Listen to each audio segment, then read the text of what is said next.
Hello students, आज हमने आपके एडोब क्लोज ऑफ टाइम का शानदार ट्रिक वाला वीडियो प्रिपेयर किया है।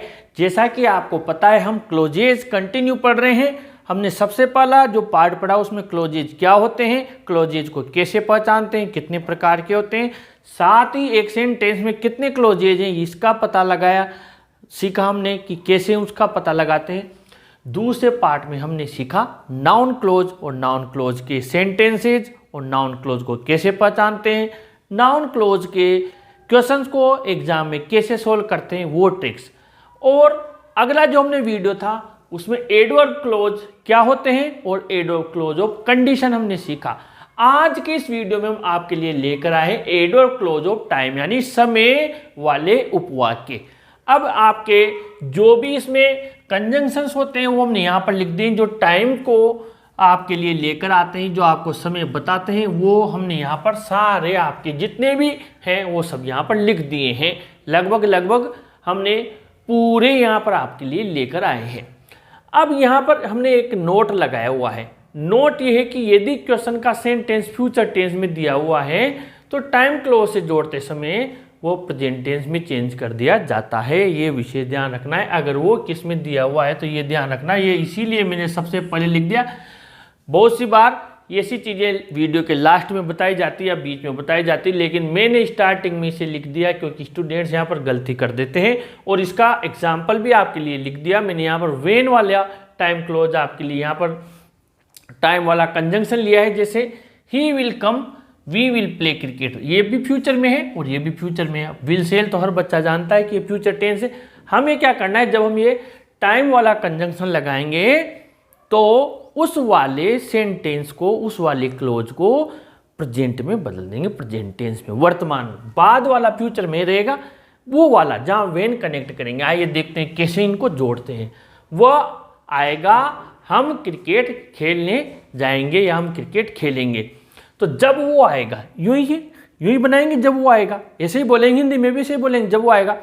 तो जब वो आएगा बोलेंगे तो जब वो आएगा, अर्थ भी वही लिख लेगा कि जब वो आएगा। लेकिन इसको, इस वाले को हम क्या करेंगे, इस वाले को यहाँ पर देखिए, इसको हम प्रेजेंट टेंस में बदल देंगे, वेन ही कम्स कर देंगे। फ्यूचर को प्रेजेंट में बदल देंगे, बाकी बाद वाला वैसा ही रहेगा। अब ये जो है इनको भी एक एक करके हम समझते हैं। जो वेन का मतलब होता है जब। The doorbell Ram was taking shower. अब ये जो हमने आपको कंडीशन वाले में पढ़ा था और आपने टेंसेज में भी पढ़ा होगा कि जब कोई कार्य लगातार चल रहा हो और बीच में कोई घटना हो जाए तब वेन का हम यूज करते हैं। कभी कभी उस जगह वाइल का भी यूज करते हैं, लेकिन मोस्टली किसका यूज करते हैं, वेन का। तो यहाँ पर देखिए द डोर बेल रिंग। अब यहाँ पर कार्य कौन सा चल रहा था, आप ये देखिए, जब कोई कार्य चल रहा हो, ये कार्य चल रहा था, यहाँ पर ध्यान दीजिए, राम वॉज टेकिंग शावर। इसको वेन से बना देंगे, यहाँ लगा देंगे when the doorbell ring, यानी जब दरवाजे की घंटी बजी तब कोई कार्य हो रहा है। कार्य क्या हो रहा था, एक कार्य कंटिन्यू हो रहा था, राम का जो स्नान कर रहा था वो। तो ये ध्यान रखें, जब कंटिन्यू कार्य हो रहा हो और बीच में कोई घटना घटी तो उसके साथ आपको वेन कनेक्ट कर देना है। एज, जैसे ही, इसका मतलब होता है जैसे ही। एक कार्य समाप्त होने से पहले ही दूसरा कार्य शुरू हो जाना है, यानी जैसे ही आपका एक कार्य कंप्लीट हुआ, नहीं कि सेकंड शुरू हो गया। मान लीजिए आप कहीं जा रहे हो, अचानक आप मुड़े और आपको सामने कोई नजर आ गया, बस यही ऐसे। तथा दो कार्य साथ साथ होना, यानी दो कार्य कंटिन्यू हो रहे हो, वहां भी एज आएगा और साथ ही एक कार्य समाप्त होने से पहले दूसरा कार्य शुरू हो जाए। जैसे द सनसेट, यहां गौर कीजिए, सूर्यास्त हुआ, नहीं कि द डार्कनेस अपीयर्ड, अंधेरा फैल गया, छा गया। अब यहां पर एज कहां लगाएंगे, घटना के साथ। घटना क्या हुई, सूर्य का अस्त होना। एज आप यहां लगा देंगे इस जगह पर, एज द सनसेट, जैसे ही सूर्यास्त हुआ, द डार्कनेस अपीयर्ड। ठीक है। अब सूर्यास्त होते ही, लेकिन इसमें थोड़ा सा तो गैप है। थोड़ा सा गैप कैसे, सूर्यास्त हुआ और डार्कनेस भी फैल गया। हालांकि एकदम से ऐसा नहीं हो सूर्यास्त होते एकदम अंधेरा हो गया, धीरे धीरे, लेकिन मामूली गैप है। जिसमें बिल्कुल गैप नहीं है वो मैं आपको समझाऊंगा। जिसमें बिल्कुल गैप नहीं है वो है जस्ट एज, यानी एज से बिल्कुल थोड़ा सा बिंदु बराबर ऊपर। लेकिन अभी हम एज पढ़ रहे हैं तो एज यहां पर है।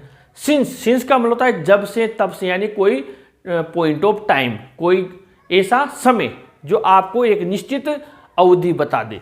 जैसे आई हैवंट प्लेड, मैं नहीं खेला हूं, I left the school, school छोड़ा। अब यहां पर घटना क्या है, नहीं खेलना, लेकिन आपको टाइम पॉइंट ऑफ टाइम क्या बता रहा है, स्कूल में पढ़ता था तब तक खेलता था, यानी स्कूल का उसका टाइम वो समय है, ठीक है, उसके बाद नहीं खेलता। हम ये कहां पर लगाएंगे, ये हम कहां पर लगाएंगे, सिंस। यहां पर मैंने एज लिख दिया गलती से, यहां पर हमें सिंस लिखना है, यहां पर हमें सिंस लिखना है, यहां लिख देता हूं मैं सिंस। तो यहां पर हमें सिंस लगाना है।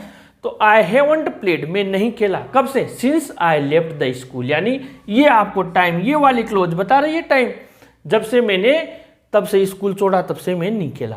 तो यहां सिंस लगाएंगे। आगे बढ़ते हैं। ए सून एज इमीडिएटली, एक कार्य के बाद दूसरा कार्य होना, बिल्कुल कंफ्यूज मत होना। यहां पर क्या है, एज वाले में एक कार्य समाप्त होने से पहले, यानी कि एक समाप्त नहीं हुआ उसके पहले दूसरा।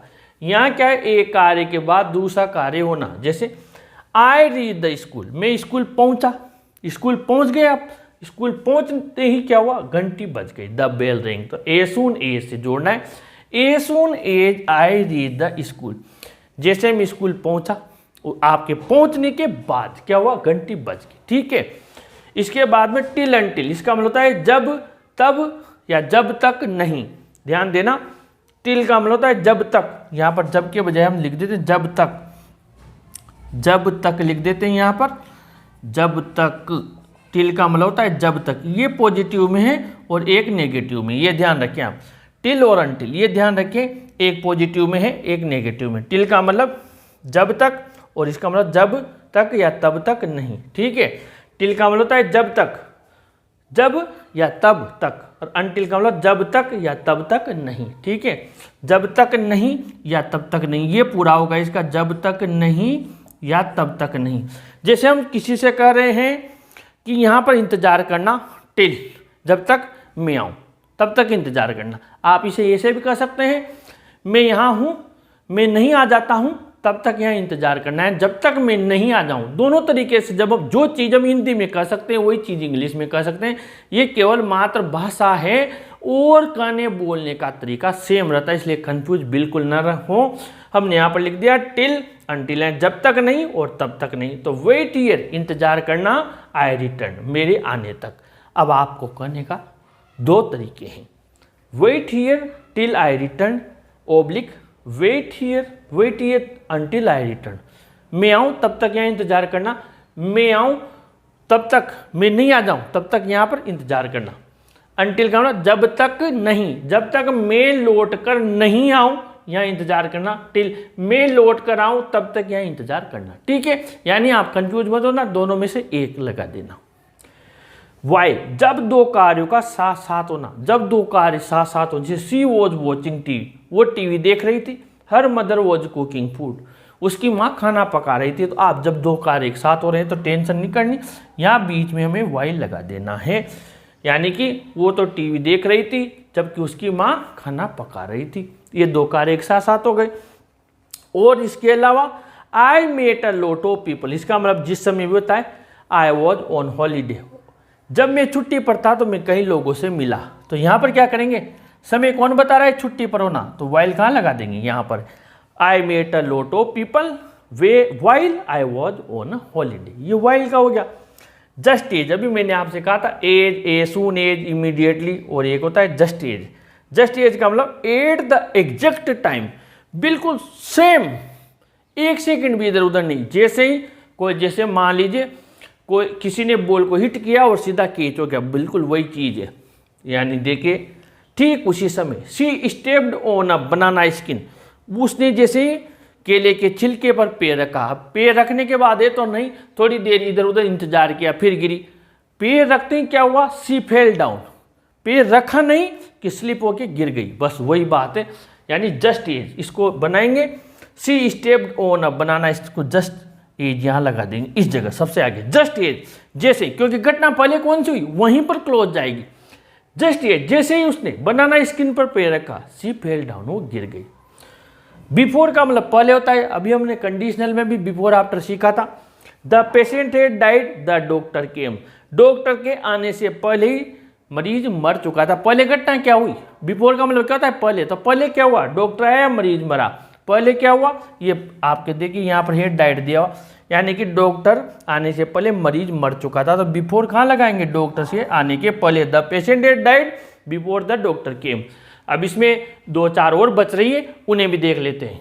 आइए उसके बाद में हम आफ्टर वाला देखते हैं। आफ्टर का मतलब होता है बाद में, यानी जो भी आपको ये एक सेंटेंस दिया हुआ है, यानी जो भी सेंटेंस आएगा उसमें हेड प्लस थर्ड फॉर्म आएगी और आफ्टर के बाद आएगी। ये ध्यान रखना। बिफोर का मतलब होता है पहले, बिफोर का मतलब पहले होता है, और जब एक तरफ पास्ट सिंपल आता है एक तरफ पास्ट परफेक्ट आता है, तो पास्ट परफेक्ट वाला बिफोर में ध्यान देना, बिफोर का मतलब होता है पहले, तो पास्ट परफेक्ट बिफोर से पहले आएगा। आफ्टर का मतलब होता है बाद में, तो हेड प्लस वर्ड जो वर्ब की थर्ड फॉर्म में हो वो कहाँ आएगी, आफ्टर के बाद में। ठीक है, यहाँ पर देखिए सी अटेम्प्टेड आंसर्स, यहाँ पता लग जाएगा उसने उत्तर प्रश्नों के आंसर्स दिए। कब दिए, she had read the passage, passage को पढ़ने के बाद, यानी कि जो कार्य बाद में हुआ। तो आपके यहाँ पर बाद में क्या हुआ, पैसेज का पढ़ना, तो आप आफ्टर कहाँ लगा देंगे, बाद में। और ये भी हो गया अपना नियम भी, आफ्टर के बाद आएगा हेड प्लस वर्ब की थर्ड फॉर्म। और ये हेड प्लस वर्ब की थर्ड फॉर्म बिफोर आएगा तो बिफोर से पहले वाली क्लोज में मिलेगी। ये अगला देखिए, हार्डली स्कर्ट्सली बेयरली, इसका मतलब क्या होता है, जैसे ही, और इनके साथ क्या आएगा, वेन। ठीक है, जैसे ही और वेन, यानी कोई कार्य घटित हुआ। और एक है नो सूनर। अब नो सूनर के साथ आपको मिलेगा डिड प्लस वर्ब की फर्स्ट फॉर्म, यानी सेंटेंस को आपको नो सूनर वाले को पास्ट के सिंपल में लेकर आना है और डिड प्लस फर्स्ट फॉर्म में उसे चेंज करना है, एक क्लोज को बाद में देना आएगा। आइए समझते हैं। एक सेंटेंस हमने लिखा, I had reach the station the train came. अब यहाँ पर आपको हार्डली से जोड़ना है। ठीक है, हार्डली से जोड़ना है और वेन से जोड़ना है, तो सिंपल सा है। ये जो पहली क्लोज है यहाँ पर बीच में टूटा हुआ है, यहाँ पर ये दिया हुआ है। अब हमें क्या करना है, इसको तोड़ देना है।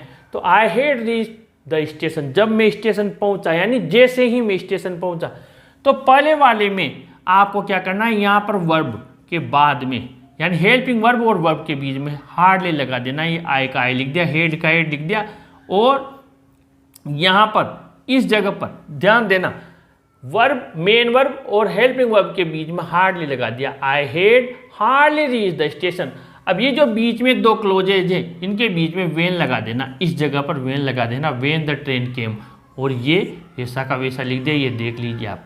ठीक है, अगर आप चाहें तो हार्डली, स्कर्ट्सली और बेयरली को आगे भी ले सकते हैं। यहाँ पर ले लिया हमने, हार्डली आगे ले लिया, हार्डली आगे ले लिया। अब क्वेश्चन क्या है, आई हैड रीच द स्टेशन, तो हार्डली और ये हेड है, जब हार्डली को आगे लोगे आप, विशेष ध्यान देना, हार्डली को आगे लोगे तो ये हेड है, ये हेड, ये भी आगे आ जाएगा, यानी हार्डली के साथ आता है हेड। विशेष ध्यान देना, हार्डली, स्कर्ट्सली, बेयरली, इनके साथ हेड कनेक्ट है।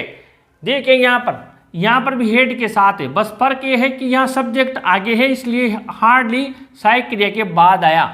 लेकिन यहाँ पर आप सबसे पहले लेंगे तो हार्डली आगे आएगा, फिर हेड आएगा, फिर आपका वो सेंटेंस ये आई, ये रीच द स्टेशन पूरा आप लिख देंगे, फिर वेन से वापस वैसा ही कनेक्ट कर देंगे। कंफ्यूज बिल्कुल मत होना, मैं फिर समझा देता हूँ। आई हेड यानी कि वर्ब से अगर आप सब्जेक्ट यानी कर्ता सहायक क्रिया से बनाते हैं तो आपको मेन वर्ब के पहले लगाना है, वेन कहाँ लगाना है, 2 क्लोजेज के बीच में। ठीक है, और अगर हार्डली, स्कर्ट्सली, बेयरली आगे लोगे तो फिर आपको हेड इससे पहले लेना है, कर्ता से पहले, फिर मेन वर्ब, फिर पूरा सेंटेंस, और वेन तो वहीं लगाना है, दोनों क्लोजेज के बीच में। अब ये नो सूनर वाला क्या है, हम यहाँ पर देख लेते हैं। मान लीजिए सेंटेंस दिया हुआ है हेड प्लस रीड, यानी पास्ट परफेक्ट में, इससे हमें मतलब नहीं है, आपको एक किसमें लेकर आना है, डिड प्लस फर्स्ट फॉर्म में, यानी कि पास्ट सिंपल में लेकर आना है, यानी कि आपको आगे लगा देना है नो सूनर। फिर क्या लगाओगे, डिड लगा दिया, फिर क्या आएगा आपके कर्ता, नो सूनर डिड। अब सेंटेंस किसमें, परफेक्ट में, इसको हमने किसमें लिया, पास्ट सिंपल में, तो डिड के साथ क्या आती है, फर्स्ट फॉर्म, इसलिए ये बना no sooner did I reach the station, और वही ये देन से जोड़ दिया हमने, ये जहाँ पर 2 क्लोजेज है, जैसे यहाँ वेन से जोड़ा था वैसे ये देन से जोड़ दिया, यानी बाद वाले में टेंशन नहीं है, जो चेंजिंग हो रहा है वो यहाँ पर हो रहा है, इसको अच्छे से आप समझे। अब द सूनर वाला, पहले जो कार्य हुआ उसका प्रभाव दूसरे कार्य पर पड़ता है, यानी जो कार्य आपने पहले किया उसका इफेक्ट दूसरे के ऊपर जाएगा। जितना जल्दी, इसका मतलब होता है जितना जल्दी। You act upon my advice the better it will be for you, यानी जितना जल्दी आप मेरी सलाह पर काम करते हैं ना ही आपके लिए अच्छा होगा। द सूनर से कनेक्ट करना है तो सीधा सा बात है, जहाँ आप सलाह दे रहे हो, जो बात कर रहे हो उसी के साथ कनेक्ट हो जाएगा। यानी कि the sooner you act upon my advice the better it will be for you, दोनों को कनेक्ट कर दिया, ये आगे लगा दिया। यानी जितना जल्दी आप मेरी सलाह पर काम करते हैं उतना ही आपके लिए अच्छा होगा। और ये मैंने आपके 4-5 सेंटेंस लिए हैं जो कि आपके SW के रूप में दे रहा हूँ, इनको आप प्रैक्टिस करें। ये 5 आपको ए सुन और नो सूनर देन दोनों से बनाना है, समझ गए होंगे। ये ए सुन ऐसे तो पास्ट में रहेगा, लेकिन नो सूनर वाला क्या होगा, पास्ट सिंपल है तो किस में चला जाएगा, पास्ट में ही रहेगा, लेकिन डिड प्लस फर्स्ट फॉर्म में आ जाएगा। यानी सा है तो आप समझ गए होंगे सा किस में आएगा, डिड के साथ SWC में आएगा। इस तरीके से ये भी बनाएं।